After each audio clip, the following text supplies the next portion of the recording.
terjadi di dalam kehidupan berakademik ini, di mahasiswa. Krisis yang terjadi itu apa?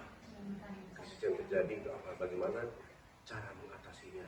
Atau krisis yang terjadi di dalam kehidupan dosen pegawai. Ya, ada berbagai macam krisis yang kita alami itu di sini, dan terlebih ada krisis rohani, krisis kepribadian, ada krisis dalam relasi. Dan dalam krisis itu bagaimana kita memanagenya. Nah, ini manajemen krisis itu ada di situ. Jadi pertama kita menggali dulu manajemennya, kita menggali krisis yang ada. Lalu setelah menggali, kita juga masih memilah-milah. Ini krisis ini contoh.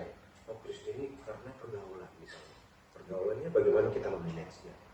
Nah, saat kita memanage yang setelah kita mengklarifikasi atau memberi pengelompokan dan itu, terus kita mengatasi krisis itu. Cara mengatasi krisis itu berbagai macam. Karena kami dari kampus ministry berarti kita lihat itu dari sudut pandang kerohanian.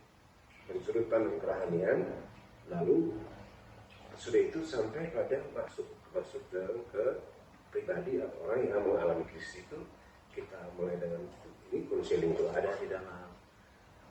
Lalu kita mencoba untuk menggali, mengatasi sampai pada proses bimbingan selanjutnya. Ini manajemen krisis kita tuh dari titik itu,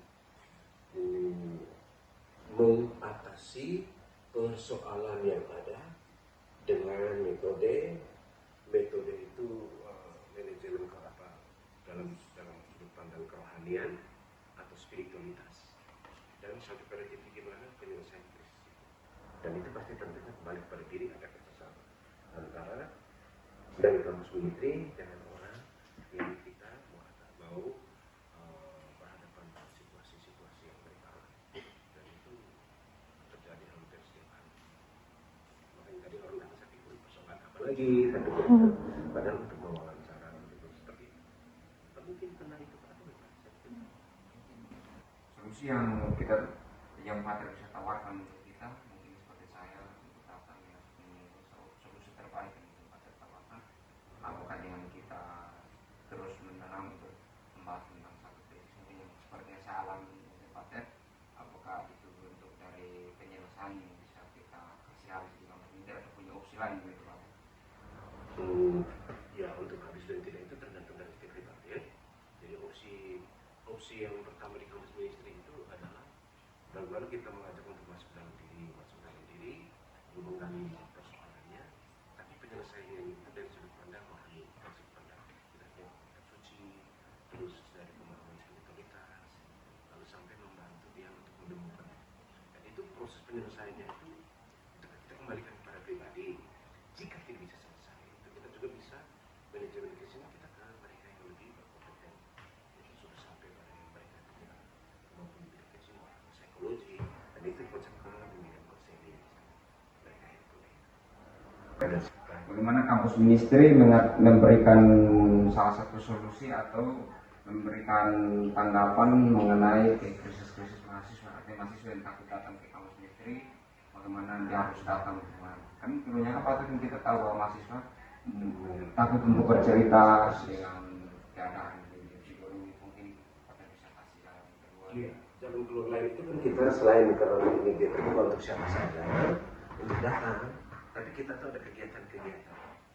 Jadi kegiatan-kegiatan itu yang umum itu refleksi, lalu juga ada kegiatan-kegiatan untuk bidang kemahasiswaan, terlebih pengembangan karakter. Lalu selain itu juga ada perayaan Ekaristi. Itu cara perlahan untuk mengundang orang untuk datang, mengikutinya, dan bisa dalam kegiatan seperti itu membantu mereka juga untuk melihat krisis-krisis yang ada dalam diri dan bisa membantu. Dan di sini terbuka untuk yang mau datang dan juga mereka yang tidak berani datang, tapi mereka terlibat di dalam kegiatan-kegiatan kampus ministry. Dan ada berbagai macam kegiatan kampus ministry. Mulai ziarah macam besok ada ziarah rohani. Ziarah rohani kesana itu kita merayakan perayaan Ekaristi, tapi pada titik yang tertentu mengajak tiap pribadi masuk ke dalam diri supaya dia menemukan krisis-krisis itu, mempersembahkan krisisnya itu pada Tuhan dan pulang dia menjadi pribadi yang lebih baik. Ada yang bisa dibantu? Bersyukur Father karena di kampus dia hadir kampus ministry dengan kampus yang merangkul gitu. Iya. Kita bisa lihat lagi berkomunikasi membangun satu hubungan. Mungkin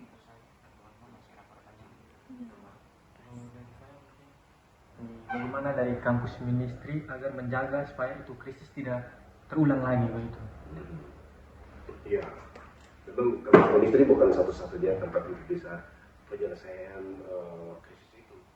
Kalau itu krisis tidak terulang lagi, itu biasanya kembali kepada pribadi masing-masing. Dia sudah tahu metodenya, dia sudah tahu bagaimana cara mengatasinya. Tapi itu harus ada internalisasi dalam diri.